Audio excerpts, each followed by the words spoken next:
Masaoran Jehova ianareo rehetra mpanompon'i Jehova, manandrata ny tananareo ho amin'ny fitoerany masina ka misaoran Jehova. Hita ianao avy anjionana Jehova, mpanao ny lanitra sy ny tany. Eo am-pitsanganana ihany dia andeha isika hanao ny hira 530. Hira 530 o hira kotokory iray.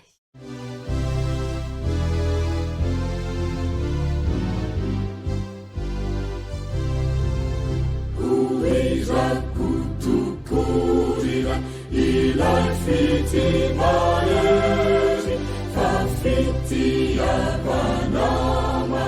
mamerina niberi ohira ira jifukuira fatenati ilai pamutsina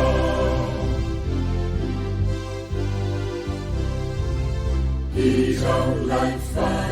fanabe manufani panuta nothing maleni azare hajesi sauni uta oh ira jifuku ira fatenati ilai pamutsina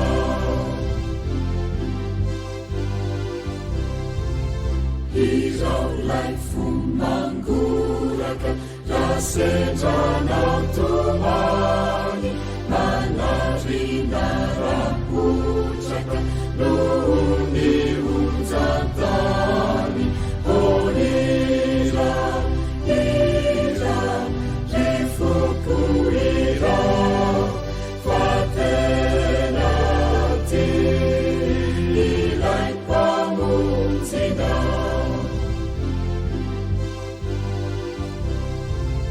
Israel like biyamina biya isimitanjo naitana misakamina nalina nanjo oh ira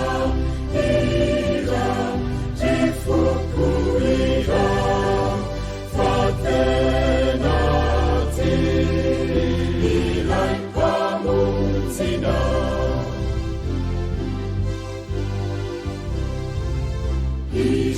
Yufamaharita nifiti avanaura nikauna wangandanita unina manjakiza oh ira jifuku ira fatenati ilai pamutsina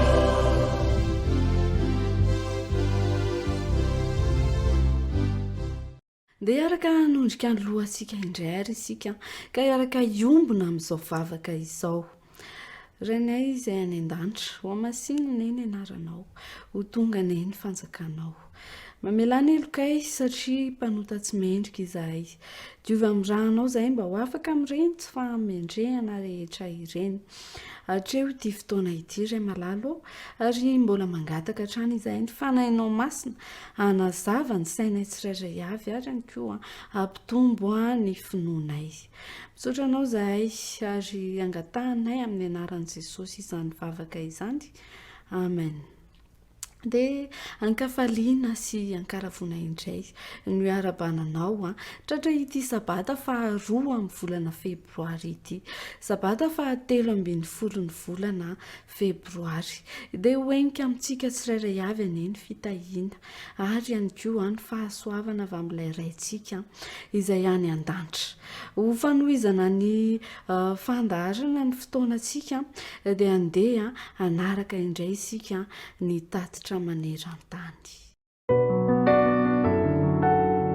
Ahoana no ampiasana amin'ny baolina kitra ho fomba hitoriana tany Kirgistan? Mamanala tokoa ny ririnina ny Kirgistan ary tena mangoly izany hoe ilalao eny ankalamanjana izany. Kanefa ny ankizy dia tia ilalao mandavataona Koa inona ary nataon'izy ireo andaniany rinina? Nitadiavany Heritage Christian Sekoly vahaolana izany. Nanasaratra ny taranja fanatanjahantena tokoa ny atsika, koa dia tao amina efitra amin'ny fivoriana iray tsotsotra nanaovan'ny mpianatra fampiasam-batana. Rehefa tsara ny andro dia mikarakara hetsika lalao baolina kitra ho an'ireo ankizy sahirana ny sekoly satria tsy manana fahafahana ao amin'izany loatra ireo ankizy ireo any aminy. Rehefa rinina nefa dia rakotra lanaizy ny kianja filalaovana. Tamin'ny 17 ny sekoly Heritage Christian Sekoly dia nangataka fanampiana tamin'ny Adventista maneran-tany anorenana foto-drafitrasa ka anisan'ny namaly ny antso ianao.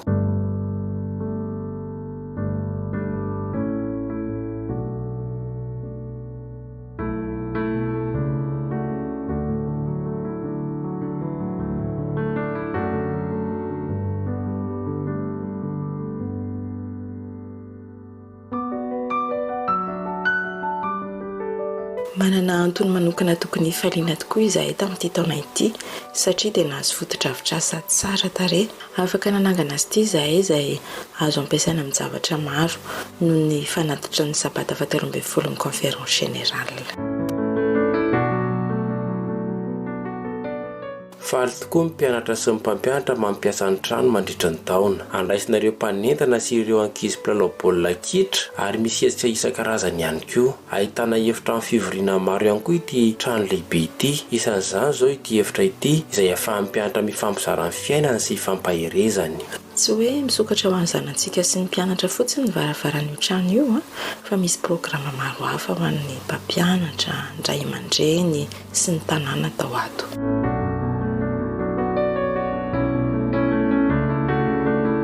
Asaina indray aman-dreny sy ireo mpiara-monina hanatrika famelabelaran-kevitra mikasika ny fahasalamana, ny fitaizana ny ankizy, ny fampivelarana sy ny fampirindrana ny fifandraisan'ny ankohonana.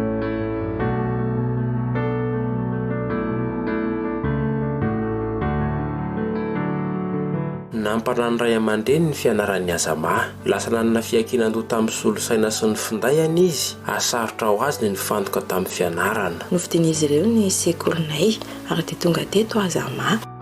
Sarotra tokoa nandray azy satria dia tsy mahay mifandray amin'ny mpiara-mianatra aminy izy, miady sy mifamaly amin'izy ireo matetika.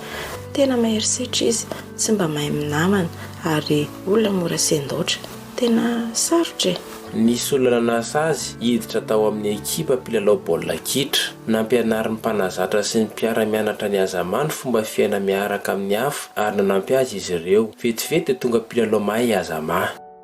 Tena niova be tokoa azama ankehitriny. Tanora mahafinaritra sy miaraka amin'Andriamanitra, matoky azy, mivavaka sy mangataka fahendrena aminy. Izany dia noho ny ekipa baolina kitra. Nanova fiainana betsaka ity sekoly ity, ohatra iray amin'izany i azama. Noho ny fanohanana mahatokony nataonao tamin'ny fanatitra ny Sabata 13 no nahafahana nanorina ity trano ity izay manana anjara toerana lehibe tsy takatry ny saina amin'ny fiainan'ny olona maro. Zava-dehibe tokoa ny mahita hoe miova ireo tanora sy ny mahatsapa ny fomba niovan'ny fiainan'izy ireo noho ny fampianarana voarainy. Manana drafitra tsara ho antsika Andriamanitra ary mahagaga fa nofidiany andray anjara amin'izany isika.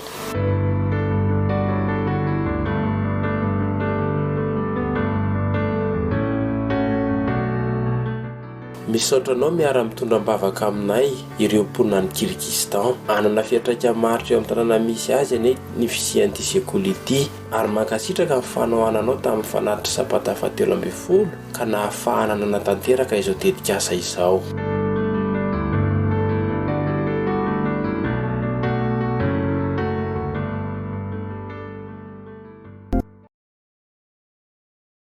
Dia mialohan'ny hidirantsika amin'ireo lesona isan-tsokajiny, leson'ny zaza minono, zaza bodo, ankizy, leson'ny tanora zandriny, tanora mantoanto ary ny zatovo, dia andeha isika hiaraka hitsangana hihira n'ilay hira mitondra ny lohateny hoe mitenena.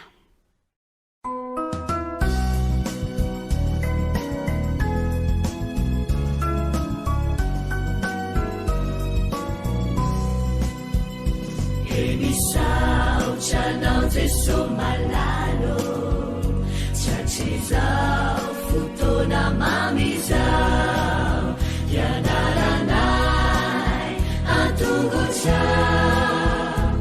izahay izay mpianatra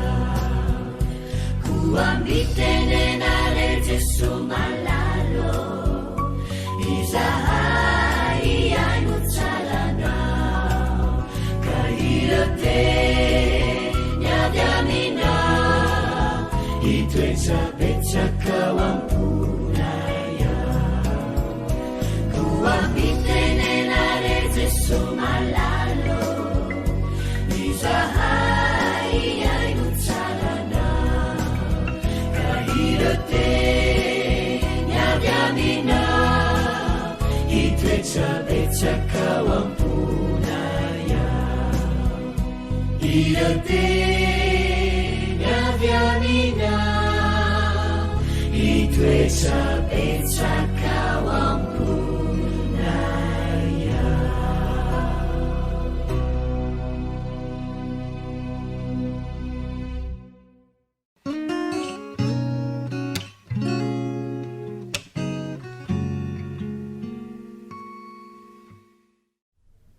Tonga eo amin'ny fotoanany zazaminonindray tsika zao rakizy efa ao daholy ny ankizy kely rehetra ny aotra taona hatramin'ny 2 taona vonina tsara petraka tsara fa eno lesona indray tsika zao alohan'izany anefa dia andehitsika ifampiarahaba ataontsika indray le ira manahoana fifampiarabantsika dia atao mafy tsara isa 2 telo manaona falita faona ravo mahitanao manaonenao manaona tompoko salama tsara daholy eny ary lesona fafiry moa zany averintsika rakizy lesona faharoa efa matadidy tsara ny zazakely ina ny lohateny miara-mamerina hoe isa 2 telo mianikazo izaka iosy averina mianikazo izaka iosy tsy anjery miara-mamerina tsara ary isa 2 telo fandramanitra de fitiavana averina ihany fa efa mahay isa 2 telo fandramanitra de fitiavana zay zany ny tsenjerintsika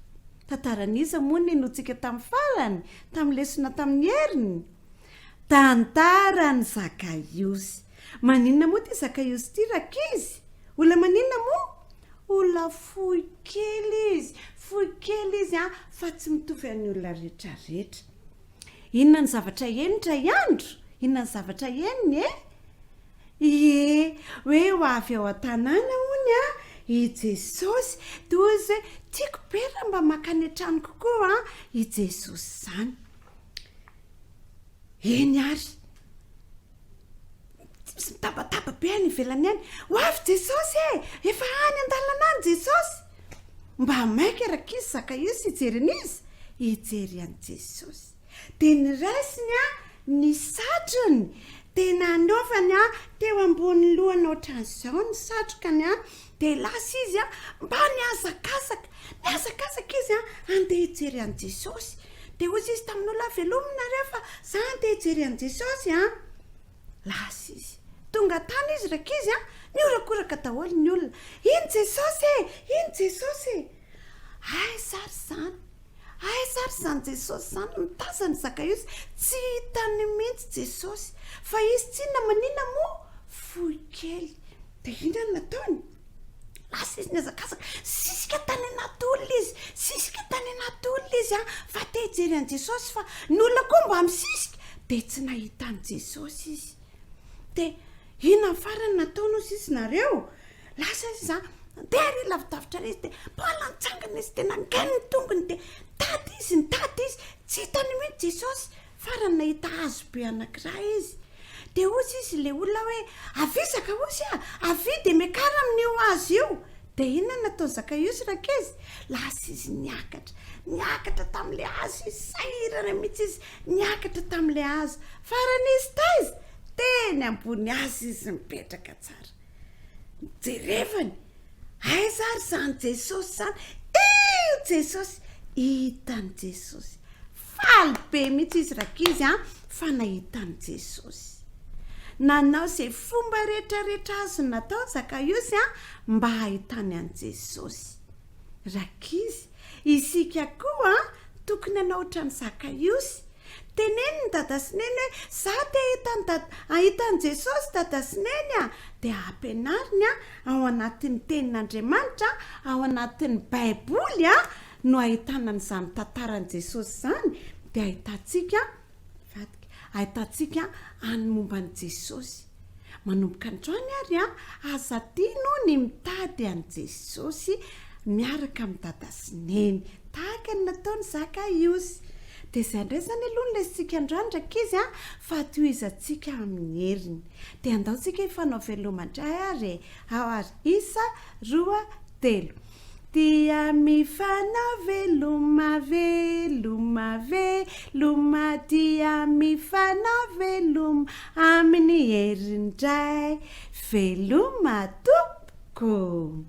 eny ary amin'ny herindray zany tsika manohy ny lesina momba n'iza moa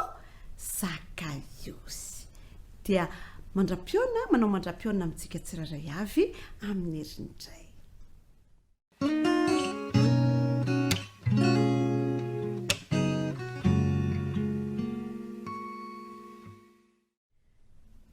tonga eo amin'ny lesony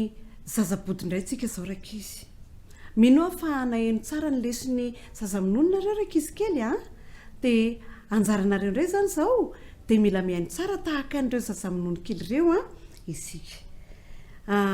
mirabantsika rehetra aloha a tratran'ity fotoana ahafahantsika mamerina ny lesona ity indray ny lohatenin'ny lesitsika lesona fafilo moa tsika zany zao amin'ity sabaty ity lesona fafito ya ina lohatenin'ny lesona iza no namanao averina hoe iza no namanao tsenjery efa tsy mamaky itsony zao fa tonga dia miteny a satria efa nianatra lesona foana nandritra ny herinandro averina ary miaraka tsara isa lohatelo tiava ny namanao tahaka ny tenanao averin'andriamandeha hoe tiava ny namanao tahaka ny tenanao indray andro rakizy tao amin'ny tempoly a dia niresaka tamin'ny vahoaka marobe a jesosy teo amin'ny toerana anankiray a niresaka tamin'ny vahoaka marobe jesosy nisy mpampianatra lalàna anankiray a tao anatin'ireo vahoaka marobe ireo dia nametraka fantanena tamin'i jesosy izy hoe inona tsy maintsy ataoko mba hazahoako ny fiainana mandrakizay dia hoinona valin' jesosy hoe fanontaniana ihany no ataoko aminao hoe inona no voalazany lalàna zao ny voalazany lalàna rakizy araka ny hitantsika tao amin'ny lesona hoe tiavany Jehova amin'ny fonao rehetra dia tiavany namanao tahaka ny tenanao marina loatra izany teny nolazain'i Jesosy zany ka eto aritsika zao antaninareo iza ary namanareo sao dia le fa namana any ampianarana iny foana sao dia le namana miaraka amin'ny lalao eo tokotany iny foana enoy ary ty tantara anankiray a nolazain'i Jesosy ty nisy lehilahy anankiray a niainga avy any tanàna anankiray natao hoe Jerosalema niainga faiza hoe izy tany Jerosalema andeha ho any Jeriko rehefa teny an-dalana izy a dia fantatsika tsara mantsy fa io lalana io lalana mampatahotra lalana mangingina lalana tsy misy olona mandeha mihitsy mampatahotra be izany lalana izany dia rehefa nandeha tamin'io lalana io a ilay lehilahy anankiray avy any Jeriko avy any Jerosalema ho any Jeriko dia natahotra izy nitotototika izy dia nandeha rehefa nandeha izy rakizy a dia hitan'ireo jiolahy sy ireo mpanao ratsy dia inona nataon'ireo jiolahy ireo araka ny fitantaran'i Jesosy no samboriny ilay lehilahy avy any Jerosalema nirovirovitiny ny akanjony a dia nalainy any zavatra teny aminy teny kapohany a le lehilahy dia naraka mahatratra be mihitsy izy nampalahelo be mihitsy izy fa rovidrovotra ny tarehany de feno ra de feno ra ny akanjony de toloko le rankakay fonjeo marary ay marary ay de nandalo rakizy ny atao hoe mpisorona ohatra ny pasteur ane zany mpisorona zany ohatra ny hoe lo olona ane zany mpisorona zany nandalo lay mpisorona nahita jerena oe fa inona io tena olona marina da to mampatahotra be ny mijery azy zany maloto fendra lasa izy rakizy niodina de ny vilalana izy lasa izy nandeha tsy ndrara iny lay olona naratra be kelikely indray de iny indray nisy olona anankiray nantsona hoe levita zany levita indray zany indray rakizy de olona mpanao raharaha-piangonana ohatra ny hoe diakona zany zany levita zany de nandeha indray rakizy le diakona le levita de nijery izy inona io eny tsara fitarainan'le olona marary fa jerevany maloto be feno ra de inona koa nataony mody nitsita de lasa indray izy nandeha tsy ndrara iny ilay lehilahy naratra mbola marary be le lehilahy mbola mandeha ny ra lasa nalemilemy be le rangahy satria reraka be izy fa tsisy raha tsony fizaka be izy satria narary be de nandalo rakizy ny antsoina hoe Samaritana ny Samaritana sy ny olona avy any Jerosalema rakizy tsy mba ny namana tsy mba ny fankaty fa niady ry zareo tsy mifakahazo izy fa rehefa nahita n'ilay lehilahy naratra avy any Jerosalema ilay Samaritana de niondrika izy de ny fafany ilay ra tamin'ilay marary de ny feheziny ny feriny de ny batainy de napakariny teo ambonin'ny apondrany satria nitaingina apondra ity levita ity de lasa izy nakany an-tanàna rehefa tonga tany izy de niditra tao amin'ny hotely ngezabe anankiray de nidonidoniny tao de nisy olona mivoaka ahoana ny ianao zay de hoy izy hoe zao misy an'ity lehilahy ty nentiko maratra izy marary tsaboy izy karakarao izy diovy ny feriny de ity misy vola omeko anareo de tsaboy tsara izy fa rehefa miverina avy any amin'ny asa ataoko any avy mivarotra de miverina eo anatitra vola hikarakaranareo zay laninareo tamin'ny karakarana anio marary io eny tompoko le olona tao an-trano de nikarakarainy ilay lehilahy fa lay Samaritana kosa lasa nandeha hitady vola omena andreo olona mpikarakara de hoy Jesosy hoe izy ary amin'izy telo reo no naman'ilay lehilahy avy any Jerosalema ny mpisorona ve na le mpitondra fiangonana ny levita ve na ny diakona mpanao raharaha-piangonana sa lay Samaritana de niarana maly daholo rakizy ny olona rehetrarehetra hoe ilay Samaritana hainareo tsara ny tantara ilay lehilahy tsara fanahy izay nikarakara azy iny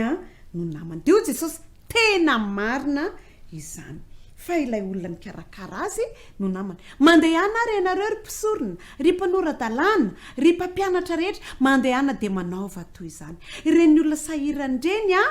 ampio ny mahantra omeo sakafo ny mpangataka eny an-dalana omeo vola ny tsy manana ividianana fanafody omeo vola izy ividianana fanafody na ividianana fanafody ny tsy manana akanjo omeo fa nareo manana be dia be rankizy manaova toy izany raha mahita namana tsy manana omeo izy ireny izay anananao de omeo indreny namanao tsy mantra reny fa ireny aneny namatsika tahaka an Jesosy nikarakaratsika de tahaka izany ihany koa ireny olona rehetra sahirany reny re olona tsy manan'ireny ireny de namantsika ihany koa ampianarana aritsika androany rakizy anampy ny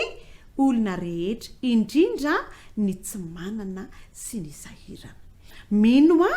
fa manomboka androany dia anampy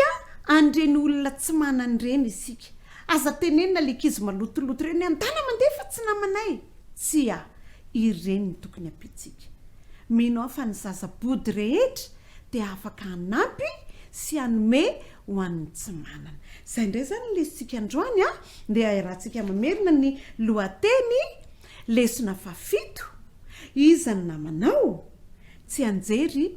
tiava ny namanao tahaka ny tenanao mametraka mandra-piona ho antsika rehetra indray dia amin'ny herinindray toy izy anao lesona hafa isika veloma tompoko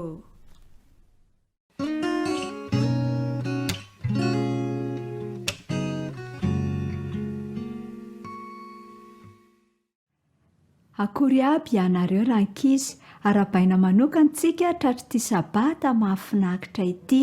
ny lohahevitra fafito no andeha iarahantsika mamerineto izay manao hoe ny liona sy ny bera ao anatsara hoe ny liona sy ny bera ny andala teny fitadidy dia rahantsika mahita ao amin'ny salamo 7:20 andininy 1 sy ny 2 manao hoe Jehova no mpiandry ahy tsy anan-java-mahory aho mampandry ahy amin'ny ai-maitso izy andenge averintsika indray mandeha Jehova no mpiandry ahy tsy anan-java-mahory aho mampandry ahy amin'ny ai-maitso izy salamo 7:20 andininy 1 sy ny 2 zazalahy kely mpiandry ondrindrainy i Davida rankizy nikarakara fatratra sy ny taridalana n'izany ondry izany no asa nataony nitady ny sakafo hohaniny sy ny rano hosotroiny izy tamin'izany ary indrindraindrindra koa niaro ireto ondry reto tamin'ireo loza maro samihafa matetika i Davida no mitendry lokanga sy manao hira fiderana ho an'Andriamanitra satria Andriamanitra no niaro azy sy namonjy azy tamin'ireto liona sy ny beramasika izay nitady hanafika ny ondry ireto. Ka tsy mba nanatahotra mihitsy Davida tamin'izany na dia nisy loza nananontanina azy aza satria nahoana hoy ianao satria tsapany Davida rankizy fa miaraka aminy mandrakariva Andriamanitra ary vonina ny hanampy sy hamonjy azy amin'ny zavatra rehetra izay mety ho lalovany eo am-piandrasana ireto ondry ireto. Itsika no aseho an'ilay ondry ary Jesosy kosa ilay mpiandry ondry. Jesosy dia mikarakara antsika sy manao izay rehetra mahasoa antsika. Tsaroa fa tahaka namonjeny Jesosy antsika dia afaka ny anao zavatra tsara ho an'i Jesosy koa antsika rankizy. Tsarovy ihany koa fa tahaka ny ondry izay tsy afaka mamonjy tena dia tsy afaka ny hamonjy tena samy rery itsika fa mila an'i Jesosy hatrany hatrany eo amin'ny fiainana. Inona raha ny tokony ataontsika? Mino ve ianao fa Jesosy ilay mpiandry tsara afaka ikarakaranao? Andeha ho atolotra azy ny tenantsika manontolo. Tsy izay ihany anefa fa ho fankasitrahana tahaka ny namonjeny antsika dia andeha ho atolotritsika amin'ny mpitiavana koa ny fontsika hanao hira fiderana sy fankasitrahana mandrakariva an'i Jesosy. Ka n'aiza n'aiza ilay antsika dia tsy hatahotra ny loza itsika satria manana ilay mpiandry tsara dia Jesosy izany. Dia izay indray ary ny androany ho ankizy izay feno fahatokisana sy fitokisana an'Andriamanitra ny eny ankizy rehetra ka raha ho avy Jesosy dia hifaly satria nofenjeny tamin'ny fomba tsy takatry ny saina. Dia mirakisoa anao ny namanao Janine. Velome.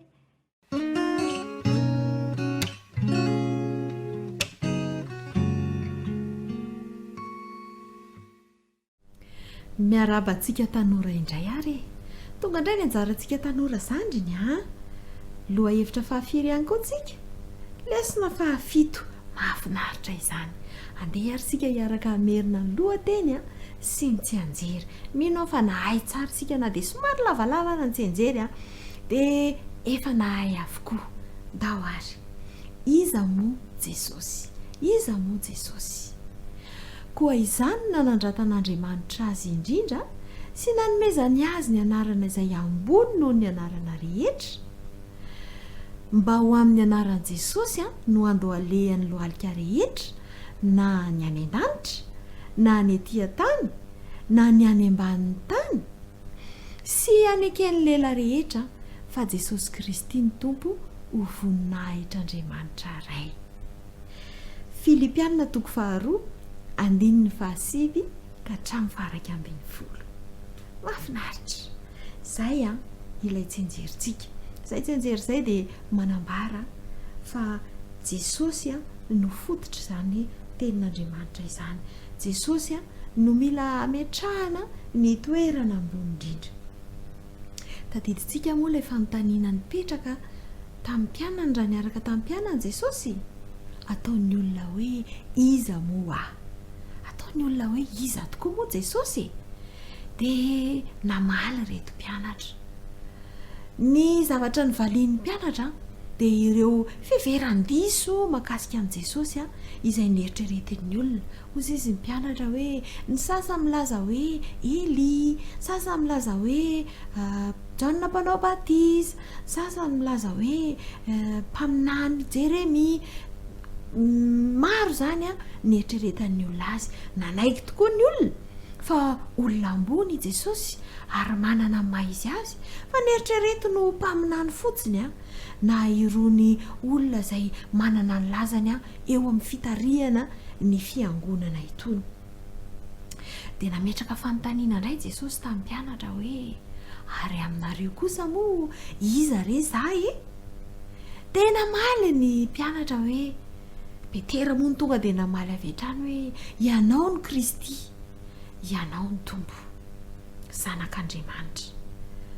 Nasehon'ireto mpianatra ny fanekeny azy ho ilay zanak'Andriamanitra, no ilay tompo ny fiainan'izy rehetra ary ho ilay Mesia. Tena ilaina ny fahafantarany an'izany satria miankina amin'izay fa marita ny mpianatra ny fahafantarany an' Jesosy zay ny finoan'izy ireo.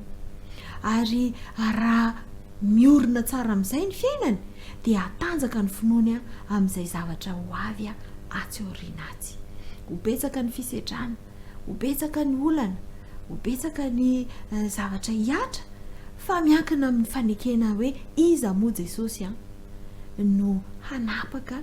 ny hoe manahoana ny finoan'izy ireo tsirairay avy. Dia mipetraka amintsika ihany koa io fanontaniana io. Iza moa Jesosy aminao sy amiko? Fa raha ohatra ka eritreretintsika hoe tantara fotsiny hoe nisy hoy izany lehilahy zany mpanao fahagagana, Jesosy no anarany, nanasitrana ny olona, raisintsika hoe tantara ao amin'ny Baiboly fotsiny ve i Jesosy? Sa tena raisintsika ho tompo sy mpamonjy ny fiainantsika? Ho anao dia mila mamaly an'izay fanontaniana izay koa ianao, satria miankina amin'ny fahafantaranao hoe iza Jesosy ho anao ny finoanao,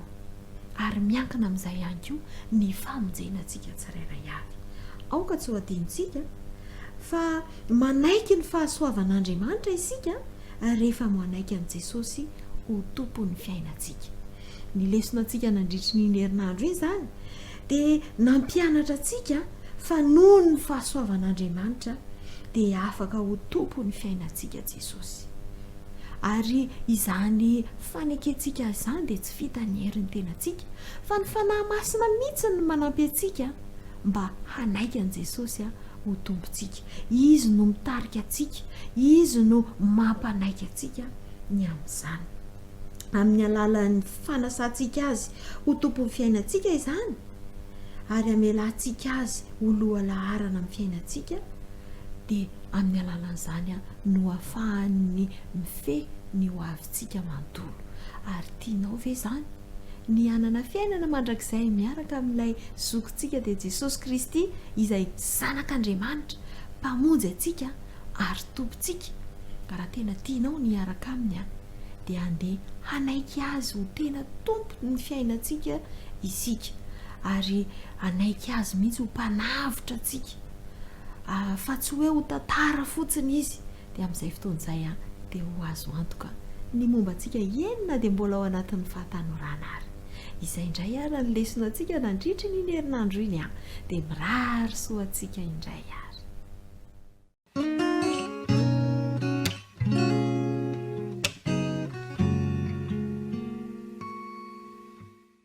amin'ny fifaliana indray ny ara-panany mantoanto rehetra amin'izao sabata izao lesona fafito ny arahantsika mamerina amin'n'itian'io ity izay mitondra ny lohateny hoe mivelona amin'ny heto sy ny ankehitriny tany mafiorina ny tsenjery dia mino fahainareo amin'ny timoty faharotoko fahatelo andiny fa 9:17 izay soratra rehetra ny menitsindrimandrin'Andriamanitra dia mahasoa fampianarana ho fandresendahatra ho fanotsiana izay diso ho fitezana amin'ny fahamarinana mba ho tanteraka ny olon'Andriamanitra ho vonina tsara ho amin'ny asa tsara rehetra. Ry tanora namako, miaina ao anatin'ny vanim-potoana sarotra isika ankehitriny ary ho anareo tanora 13-14 taona dia tena ao anatin'ilay tontolo anankiray izay atsoina hoe postmoderne. Inona moa izany? Tontolo izay mampifangaro ny tsara sy ny ratsy, ny mety sy ny tsy mety. Ny zavatra ratsy iray dia ekena ho tsara rehefa mety amiko. Toy izay ilay tontolo misy antsika amin'izao fotoana izao ka lasa tsy hita intsony izay asiana ny tongotra hoe inona ny tokony atao, inona ny mety, inona ny tsy mety, inona ny tsara ary inona ny ratsy. Izay indrindra no hita ry ny tadalana antsika amin'ity herinandro ity mba hananantsika tany mafiorina, mba hampitoerantsika ny tongontsika, mba hijoroantsika tsara ka tsy ho voailangilan'ny fampianarana samihafa na horendrika anatin'izao fiainan'izao tontolo izao. Tantara iray no ny anarantsika no jerentsika tao anatin'ny lesona tantaran'ny John sy Anna izany. I John sy Anna rehefa nandeha nitety toerana maro teto amin'izao tontolo izao dia tonga tamin'ny toerana anankiray ary tamin'io fotoana io dia tsy nampoizin'ny John mihitsiny fa nokikerin'ny bibilava izy. Rehefa nikikerin'ny bibilava izy dia lasa aingana namonjy toeram-pitsaboana satria vetivety nanonitra izany voakaikitra izany. Rehefa namonjy toeram-pitsaboana izy ireo dia nisy mpitsabo tao ary ny teny fa raha tara kely ianareo dia ho nanenika ny vatana manontolo ny poizina nentin'ity bibilava ity satria bibilava tena manana poizina mahery mahafaty no nanaikitra amin'ny John. Dia teo ary niomana teo ny mpitsabo ary vonona ny anindrona ny John. Tsy maintsy hotsondromina ianao mba ho fanafodinao mba afaka ireo poizina ireo. Tamin'izay nefa dia tsy nety John hoe aza tsondromina fa angatsy isy fanafody hafa so dia mba hoe misy ravikazo na zavatra hafa fa za mantsy tsy tia mitsindrona. Dia ny angavo moa ianona vadiny ao rery John mba tsondromina ianao fa ho faty eo ihany anke ho tapitra ihany ny adiny iray dia anenika amin'ny vatanao ny poizina manontolo. Tsy nety John hoe tsy mino an'izany hoe io fanafody io rery no tsy maintsy asitrana fa mino fa misy zavatra hafa tsy maintsy asitrana. Raha eo amin'ny fiainana tena izy dia sarotra mieritreritra n'izany toe-javatra izany satria amin'ny toe-javatra mety hahafaty ianao dia manaiky avy hatrany ianao raha misy fanafody atolotra anao. Tonga dia manaiky hitsindrona ianao na manaiky izay tenenin'ny mpitsabo ianao.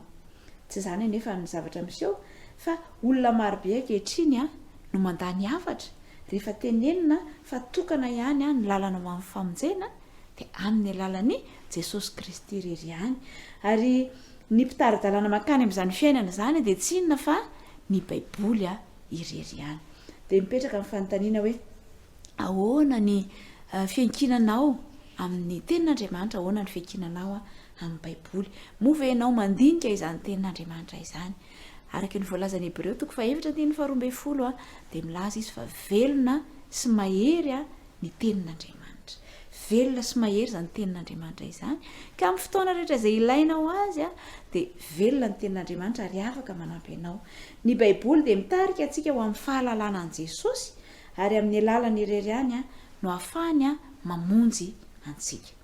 Tsy misy afa-tsy izay mampatanjaka ny saina amin'ny fahamarinan'ny baiboly no afaka ahatonga antsika hijoro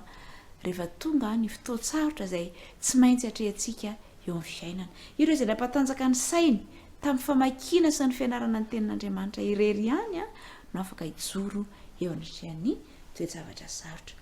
Voalaza fa ny tenin'Andriamanitra dia apinga izy ity hoentintsika miady, hoentintsika miaro ny tenantsika. Ny tenin'Andriamanitra ihany koa dia araka ny voalazan'ny tsenjery teo dia fitezana amin'ny fahamarinana oentina ampianarana ihany koa ary teny malaza anankiray dia hoe fanilo ny tongo sy fanazavana ny lalako ny teninao fanazavana lalantsika ity tenin'andriamanitra ity eo amin'ny fiainantsika dia mila manao safidy mandrakarivotsika ary indrindra amin'ny 17 taonantsika dia be deaibe ny zavatra miseho amin'ny fiainantsika mila manao safidy tsika ka izao mba nananao safidy tsara dia angatao vakio ny tenin'andriamanitra inona nylazay ny tenin'andriamanitra mba hitarika anao amin'ny safidy tsara afaka mampahery anao ny tenin'andriamanitra afaka hahafahanao manavaka ny marina sy ny tsy marina ny diso sy ny marina ihany koa ary ampatanjaka ny finoanao ho amin'ny fanavotana ny fianarana ny tenin'andriamanitra ka izao ry namako afa-pitiavana ho anao zany tenin'andriamanitra izany ka raha tianao ny joro an jesosy hijoro vavolombelona dia ilainao ny manokana fotoana apany amin'ny fotoana izay nomenanao mba handinianao ny tenin'andriamanitra isan'andro dia manokana fotoana mandinia tenin'andriamanitra hitondra soanao zany andeha hiverenantsika ilay tsenjery izay soratra rehetra ny mentsindry mandrin'andriamanitra dia mahasokoa ho fampianarana ho fandresen-dahatra ho fanitsiana izay diso ho fitezana amin'ny fahamarinana mba ho tanteraka ny olon'andriamanitra ho vonona tsara ho amin'ny asa tsara rehetra dia mirarosoa anao ary tanora namako anao fanandramana indray amin'ny fandiniana ny tenin'andriamanitra ka hita soa amin'izany enenao mirarosoa indrindra ho amin'ny manaraka indray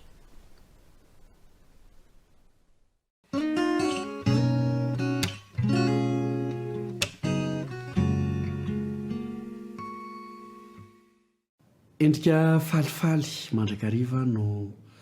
iarabana ny tanora namana rehetra amin'ity sabata maraina ity ary mahafaly ihany koa ny miaraka amintsika ao anatin'izao fiarahana mamerina sy mianatra ny tenin'andriamanitra izao tsy manan-tsahala zay no lohahevitra fafito izay iarahantsika mandinika tsy manan-tsahala zany hoe tsy misy oatra azy ao amin'ny Matio 1:10 no misy ny andinin'ny fototra izay iopanany ty lohahevitra ity izay vakintsika amin'ny anaran'i Jesosy manao hoe lazaiko aminareo marina tokoa amin'izay nateraky ny vehivavy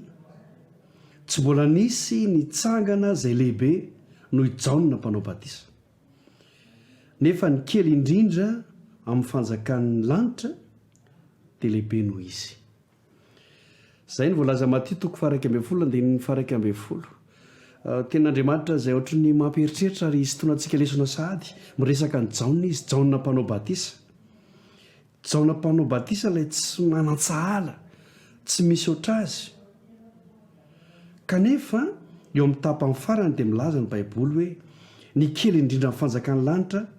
dia lehibe noho izy raha miresaka hoe kely indrindra amin'ny fanjakan'ny lanitra zany dia mety izaho zany mety ianao zany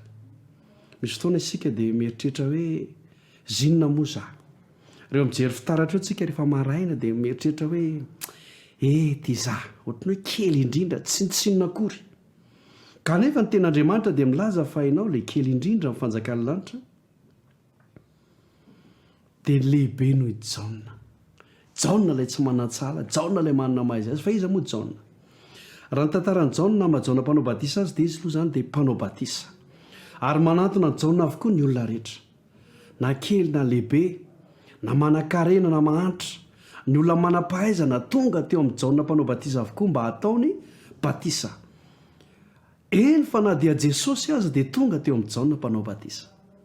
zay zany raha fitiantsika ny mahakasika ny Jaona mpanao batisa fa anisany mampiavaka azy anisany mahatonga ny Jaona mpanao batisa ilay hoe tsy manan-tsara dia izao ny akanjony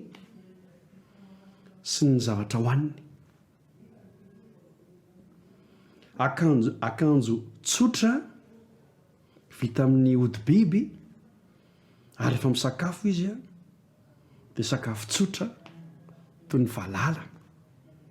dia ny tantely ihany koa ankoatran'izay nefa i Jaona mpanao batisa dia tsy mba lehibe teo amin'ny tanan-dehibe fa azo lazaina hoe tany ambanivohitra tany anefitra zay no nilazan'ny baiboly azy ny zavatra mahafinaritra nefa tena nantona ny jaona avokoa ny olona mba ho ataony batisa. Inona tsy ambaratelo ny jaona mba hahatonga azy olona miavaka, ary zay no fampiarana mba hahatonga antsika olona manokana ihany koa. Ny tsy ambaratelo ny jaona dia izay izy hoe tsotra zay, na ny fitafiny na ny akanjony dia tsotra, ary nisy akony teo amin'ny olona izay mifanerasera amin'ny jaona zany ka mahatonga ny olona nantona anaiko atao batisa.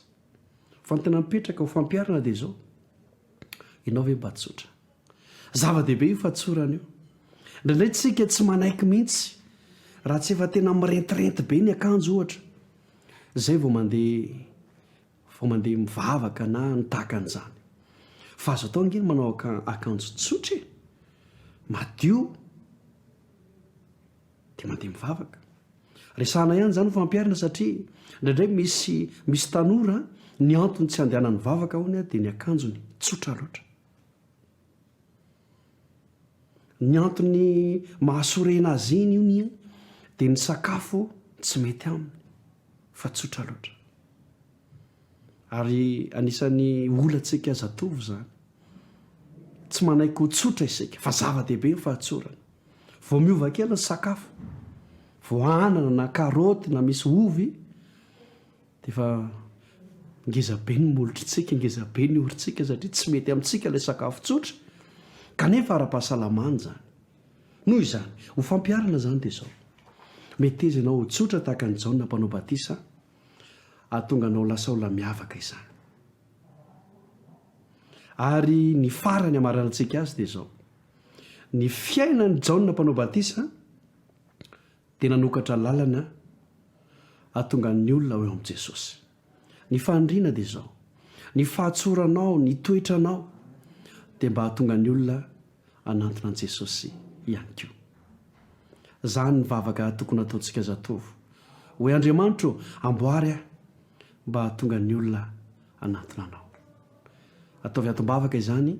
dia ho zava-misy eo amin'ny fiainantsika. Ary ny atom-bavaka faharoa dia izao, Andriamanitro ampianara ao mba ho olona tsotra, ho lehilahy tsotra, ho vehivavy tsotra, ho tanora tsotra,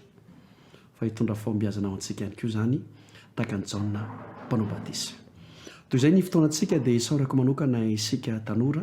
ny aino hatramin'ny farany ary indrindra hanao fampiarana no ny fahasahoan'Andriamanitra.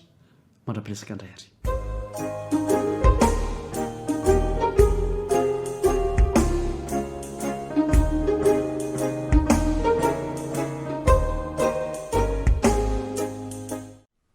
Dia efa samy nahazo anjara ry izao ny ankizy sy ny tanora,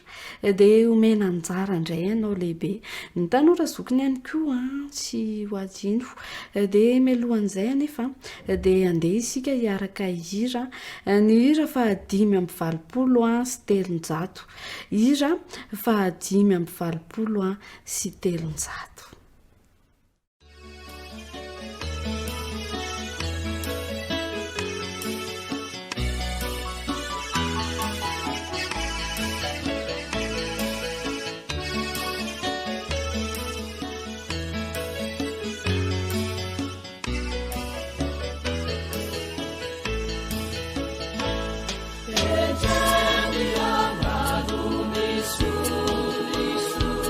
No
fifaliana mandrakariva ny arabako anao tratry zao sabata masiny zao fa nyriko hatrany a hoe ho anao sy hoa zany mba iamanakaiky amin'i kristy hatrany ane zasy anao amin'ny fiarahantsika mamerindesina izay ataontsika eto zao loa hevitra fafito sady ihany koa isika tahakan'izay teo aloha ary ho antsika tanora zokiny a dia ilay manao hoe maty ny amin'ny lalàna no loha hevitra iarahantsika fanontaniana iray izay sady mafonja ny tena manandanja ny arahantsika tao anatin'ny herinandro maty ny amin'ny lalàna. Ny romana toko fafito moa no andaratsoratra masina fototra izay nydiniantsika tamin'izany a dia tahaka ny mahazatra dia andeha aloha mba samy hamerina ny tsianjery izay efa nisafidiny tsirairay avy ao ve eny ary ndeha iarahantsika mamintina ary izay ny anarantsika tao anatin'ny herinandro maty ny amin'ny lalàna.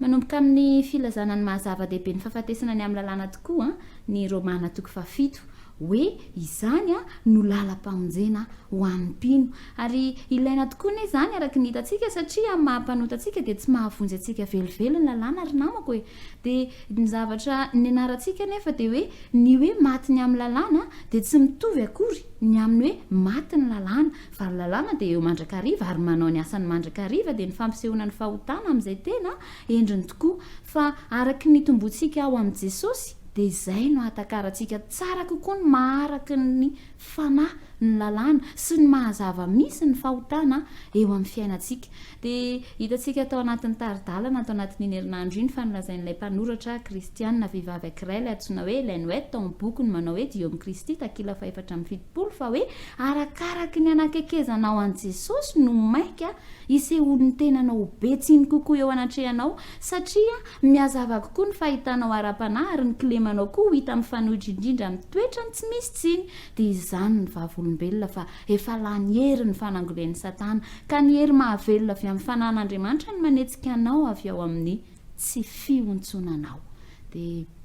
hitantsika tamin'izay fa ny tena fitombona kristianina marina zany dia mahatonga antsika hatsapa bebe kokoa hatrany mahazava misy marina ny fahotana eo amin'ny fiainantsika ary tsy hiena nefa izany fahatsapana izany fa amin'ny alalan'ny fanamasinana dia metaka antsika tsara kokoa ny mahazava doza ny fahotana eo amin'ny fiainantsika dia taka antsika ny ilantsika hatrany an' Jesosy eo amin'ny fiainantsika dia rehefa manakaiky an' Jesosy sika dia ho tsapantsika bebe kokoa ny fahamasinany toetrany Jesosy sy ny fahatsarany ary hitantsika mazava kokoa hoe tsy tanteraka isika dia tahaka ny Paoly izay hitantsika tao anatin'ny lesona moa fa izy diso fanantenana ary mety ho diso fanantenana tahaka azy koa isika noho ny tsy fahafahantsika manatanteraka an'izay tena sitratsika fa ho tsapantsika trano hoe tsy misy zavatra tsara mitoetra ao amin'ny nofontsika dia ho hitantsika fa natehanao ny tsara sika dia ao anatintsika mandrakariva ny ratsy ary na dia miravoravo amin'ny lalàn'Andriamanitra sika sy ny ao anatintsika ny herin'ny ota kosa dia mbola miasa eo amin'ny tenantsika ihany dia izao anefa ilay nampianarin'ny lesona ary namako ary tsy tokony adinitsika hoe ho fantatsika ihany koa anefa fa tsy ireny fahalemena ireny tsy akory ny maneho ny mahisika antsika eo anatrehan'i Jesosy ary izay ny zava-dehibe amin'ny lesona izay ny anarantsika eo anatrehan'ny tsy fahombiazantsika dia anaiky tanteraka sika fa olo mahantra ary noho izany dia hikatsaka fanafahana isika no ilay izy dia ny anarantsika fa tokana ihany ny vahaolana ho an'ireo ody isan-karazany ao anatintsika ireo dia izay lazain'ny Romana toko fafito andiny fa 5:20 tsaronao ve hoe misaotra an'Andriamanitra aho amin'ny alalan'i Jesosy Kristy tompontsika Jesosy ihany ry namako dia izao no aza tonoina lehibe ny fanovana azo tanterahany eo amin'ny lafiny ara-batana amin'ny alalan'ny fitandremana ny lalàn'Andriamanitra sy ny tsy fampidirana zava-maloto ao amin'ny tena ary na dia tsy afaka no tanteraka aza ny nofontsika dia mety hanana fahatanterahana kristianina kosa ny fanahintsika dia noho iza no Jesosy Kristy no ilay sorona nataon'i Jesosy Kristy ho antsika dia lasa azo avela tanteraka ny fahotantsika ka tsy miankina amin'izay mety ho zava-bitany maha-olombelona antsika izany sika fa miantehitra kosa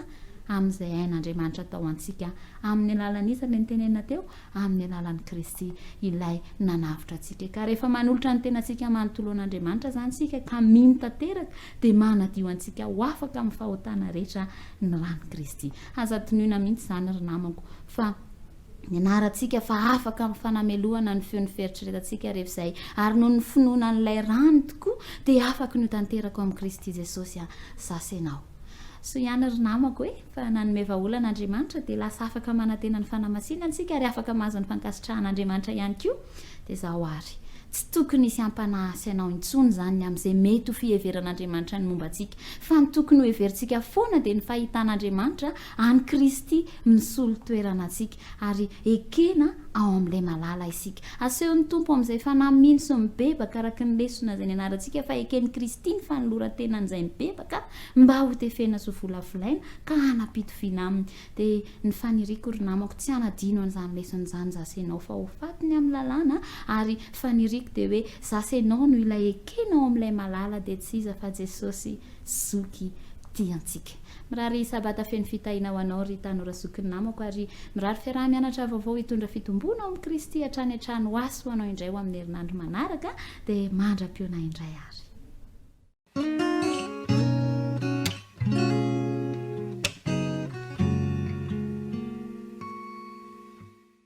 Manolotra ny fiarabana sy ny firarintso anao zay ary manasanao ampitiavana indray a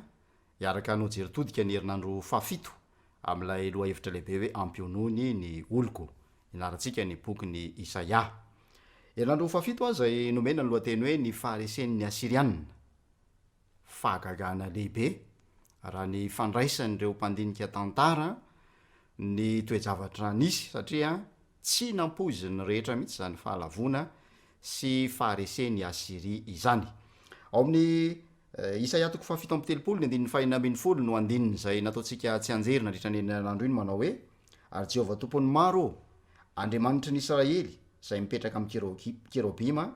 ianao dia ianao ihany no Andriamanitra ny fanjakana rehetra ambonin'ny tany, ianao no nanao ny lanitra sy ny tany. Isaia 7:telopolo ka ny andininy 4:40. Meloha ny anaovantsika jeritodika ireo loha hevitra lehibe nisongadina nandritran'izany fiara-mianatra izany a raisina io fifaliana sy tombontsoa ny araka mivavaka aminao. Tompo Andriamanitra tsara ny an-danitro misaotra anao zahay satria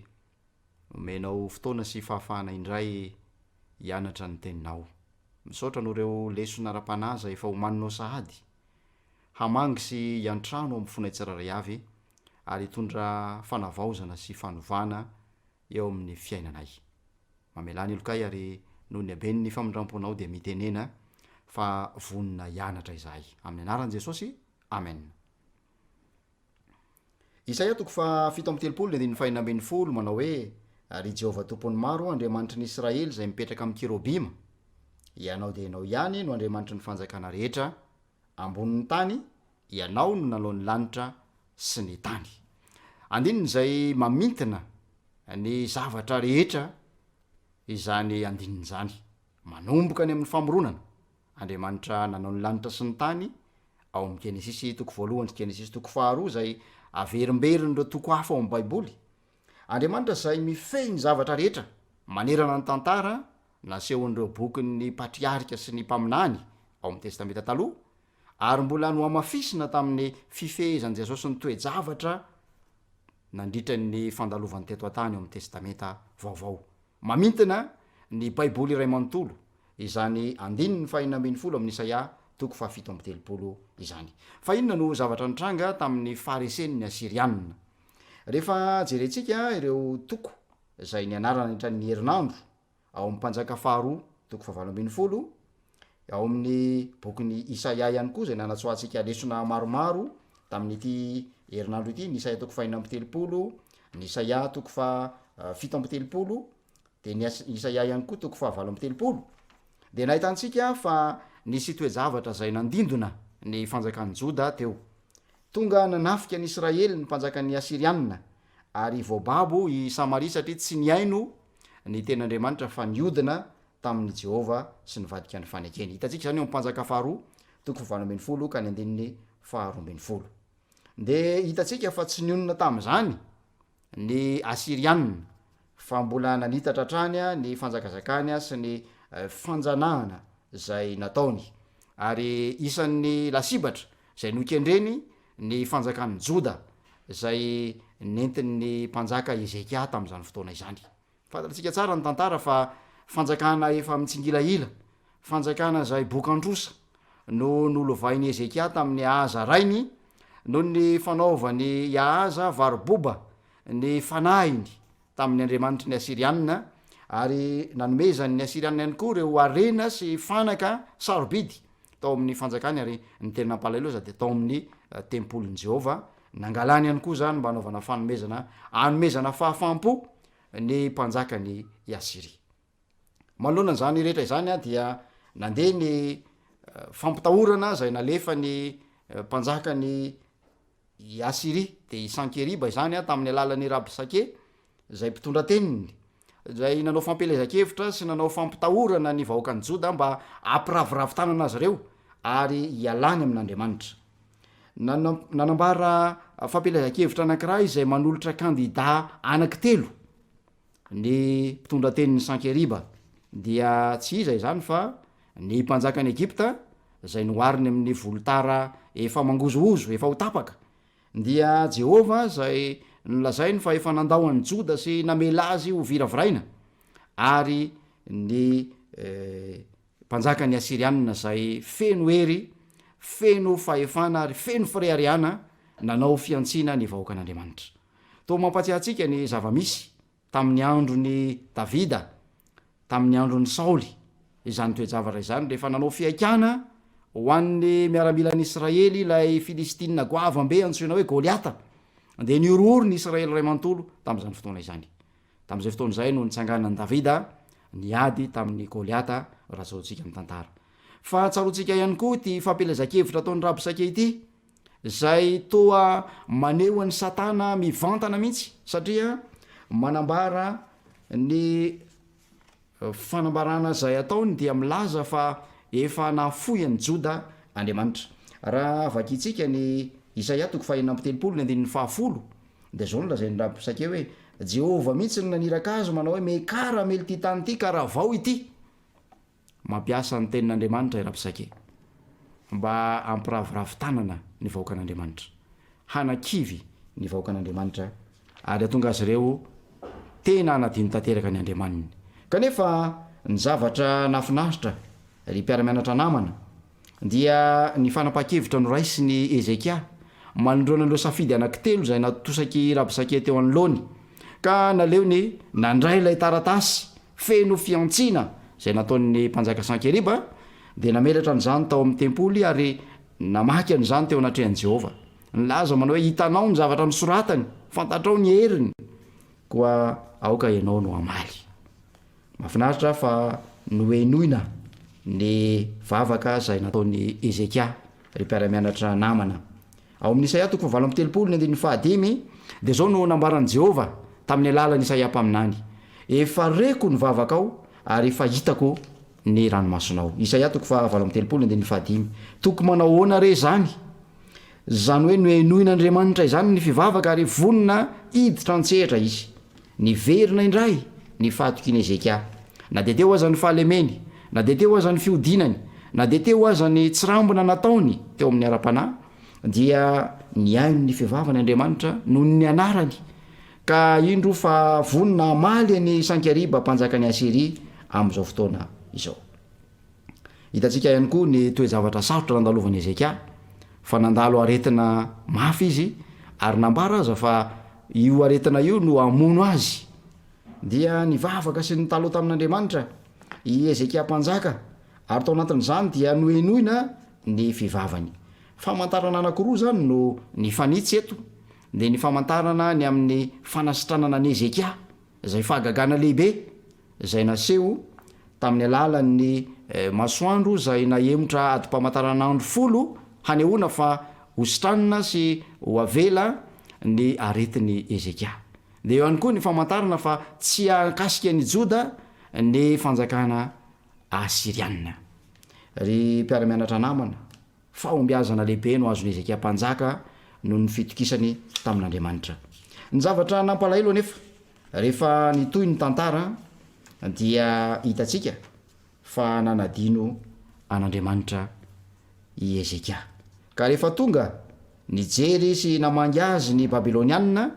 dia tsy ny famondrampon'Andriamanitra sy ny fahagagana nataony tamin'ny fanafahana azy tamin'ny Asirianina sy ny areti mandringana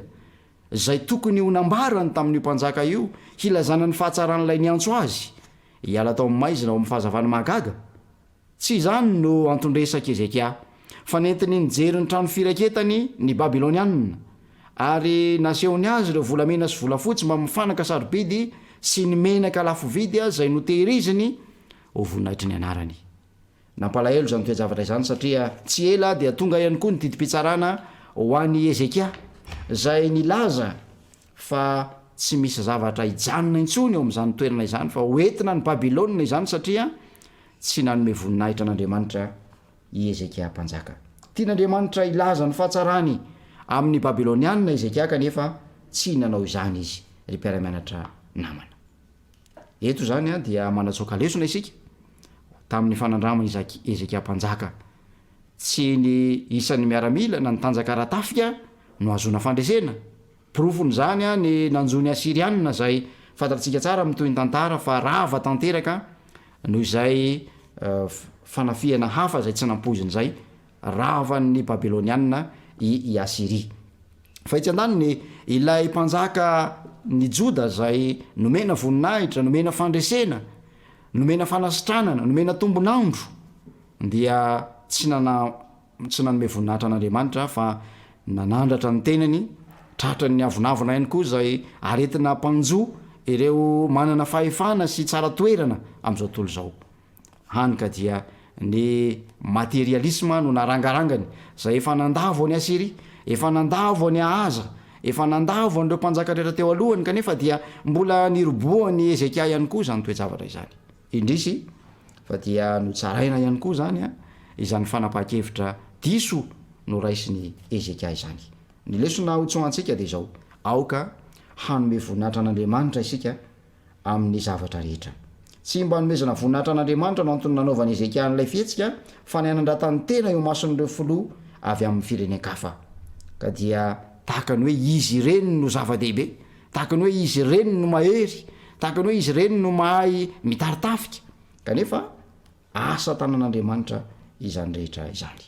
Ny tompony hoe anome fieritreretana lalina ho antsika tsiraray avy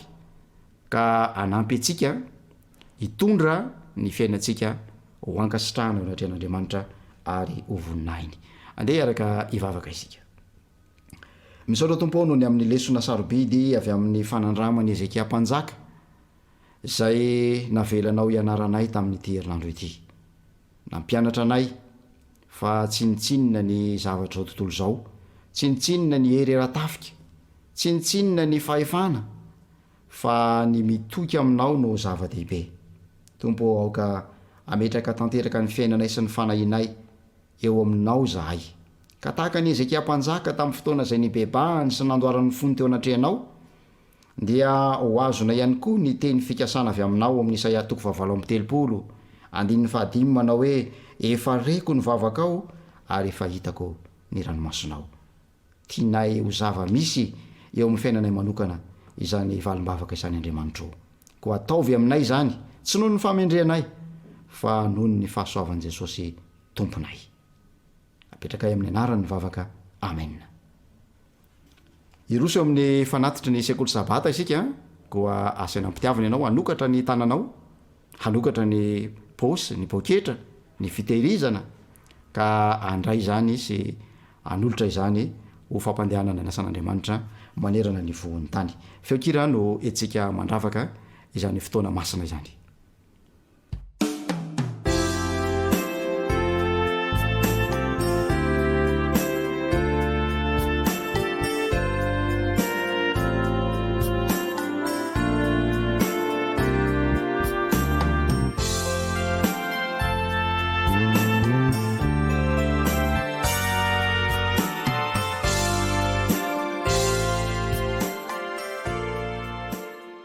Ndeha hivavaka ho an'ny fanatitra isika.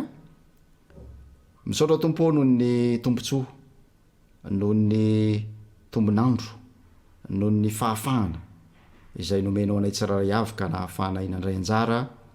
tamin'ny fampandehanana ny asanao hitety ny voan'ny tany. Ilaza ny fahatsaranao any amin'ireo toerana sarodalana, hanangana sekoly, hanangana hopitaly, hijery ny sahirana ary hitory ny filazantsara any amin'ny faritra sy ny vohitra mba amin'ny tanàna rehetra manerana an'izao tontolo zao. Misaotra fa na dia tsy mendrika aza izahay, na dia mahantra aza izay, dia navelanao andray anjara amin'izany asa lehibe sady masina izany. tsy noho ny famendreanay zany fa noho ny famondramponao koa dia makasitraka tompo ary mangataka izahay ny mbola nomezanao anay misimisy kokoa atrany ka anaovanay bebe kokoa arak'izay zaka ny tananay amin'ny fotoana manaraka dia ho anao rery ny voninahitra satria ho vita ny asa ary hiverina amboninahitra tsy hoely ianao jesosy io amin'ny anaranao ny angatana ny vavaka amen. Ny mpiaramiasa rehetra zay nandray anjara teto androany dia miraha sosy faherezana ary manantena fa mbola eona finaritra aminao indray amin'ny manaraka samy io tain'Andriamanitra sika rehetra e.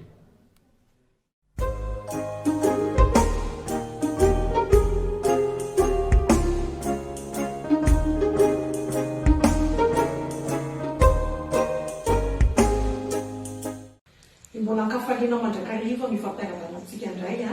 no ny fahasoavan'ny tompo a ny natratrara antsika zao sabata marina zao fanohizana trany loahevitra vovosy efa mivoizana tateto a tamin'ireo alalan'ireo mpiaramiasa zay mitondra izany a manodijana le atao hoe celebrations zay hoe mahakasika lalàna ny fahasalamana ihany a ny fanavozana ny fahasalamana fa miampy loahevitra efatra koa ny androantsika dia mijery mahakasika ny rano na likida moa zany a amin'ny teny anglisy ka mizara roa ty fandarina zao entina antsika androany ity a ny androany sabata zany a dia tapany voalohany a ary ny faharosato farany a dia amin'ny sabata heriny nojerevantsika zany manodidina ny rano fantatritsika ihany izy io ny rano madio dia fantatra fa sarobidy indrindra amin'ny rano rehetra ary toy ny rivotra ihany izy io a dia tena ilaina indrindra ho an'ny fahasalamana efa fantatritsika fa averina etona fa 5 isanjato amin'ny lanja zaza voateraka dia rano avokoa raha ho an'ny olon-dehibe kosa dia 7 isanjato ny olon-dehibe zany a dia rano avokoa rano lanja no jerena ny rano a dia tsara fantatritsika fa dia tena ilain'ireo seratra madinika indrindra satria ny rano dia manamando a ny sera tsaray avy amin'ny fomba tsy tapaka izany ary mila rano ny sera tsaray avy mba anatanterana ny asa zany ny rano ilay rano mitondra fiainana dia manatanteraka asa maro izay miantoka ny fahafahantsika amin'ny velona izy io zany dia mampifandray faritra samihafa ao amin'ny vatana ary miantoka ny fahafahan'ny vantaolana rehetra mihetsika ihany koa ny rano ary manamora ny fandevonakany izy manampy ny voy ihany koa hamoaka ny loto rehetra ao anatin'ny vatantsika ao ny rano dia tsara fantatritsika fa mandrindra ny hafanan'ny vatana ary amin'ny fatrabetsaka tokoa ny ao anatin'ny raha zany dia rano avokoa aveza tokoa ny rano zay ao anatin'ny vatantsika ao roa pateliny ny rano ao vatantsika eo zany dia avy amin'ny rano zay sotsika ary ny ray pateliny am'izay kosa zany dia avy amin'ny sakafo zay ho antsika ary ny fatrakely dia avy amin'ny fampitehan'ireo sakafo zay ho antsika ihany inara no zavatra miseho rehefa tsy misotro rano tsika dia mazava ho azy fa rehefa tsy misotro rano dia tsy ampy ny rano ka rehefa tsy ampy ny rano dia manakorotana ny fiasan'ny vatana ny vokatrizay moa zany dia misy fomba ataon'ny vatana zany ampiena tsy hamoahany rano avy amin'ny atsembona sy ny fivalana ny rano satria lasa tsy ampy zany le rano ilain'ny vatantsika zany ny tsy fampian-drano koa zany dia mampikorota ny fian-drano fampangatsiahana na ny hafanan'ny vatana ary vokatrizay dia mety hiakatra ny hafanan'ny vatana raha mbola mitohitoy tsy fampian-drano io dia mihena ihany koa ny fahombiazan'ny vatana hamoaka ny loto amin'ny alalan'ny vo ary ny fitohanana ihany koa dia vokatry ny tsy fampian-drano matetika ary ny antony izay dia satria ny tsinay be dia mitroka ny rano avy eo amin'ny fivalanana mba hitandrofana zany ary eo sela zay mila rano foana amin'ny fiantohana ny fiasan'ny vatantsika ny tsy fisotroana rano araka ny tokony izy akoa dia mety mahatonga ren'le fanompanina ny aretina andoha ary indrindrandrindra dia tsara fantatritsika fa mety atonga ihany koa ny fatapana lalan-drà satria lasa marihatra ny rà araka ny resana teny amboalohany dia ny rà dia mifatra mibetsaka dia rano eo anatiny mety mahatonga fikorotana tsara ihany koa ny rehefa mitohitoy ny tsy fampiana rano mety mahatonga tsy fahatsiarovantena na toratorana reny ary rehefa resantsika teo fa mety hitapaka lalan-drà ary mety tonga hatramin'ny fahafatesana mihitsy izany raha toka mitohy maharitra loatra ny tsy fampiana ny rano zay aloha zany tapavoaenty atsika mitiandroanyty fa dia misotra atsika rehetra nanaraka zanatra farany ary manasa atsika rehetra mbola anjo izany indray amin'ny sabata eritako zao ny any tombontso zay mety azotsika amin'ny sotrona rano de mary sabata fifaliana atsika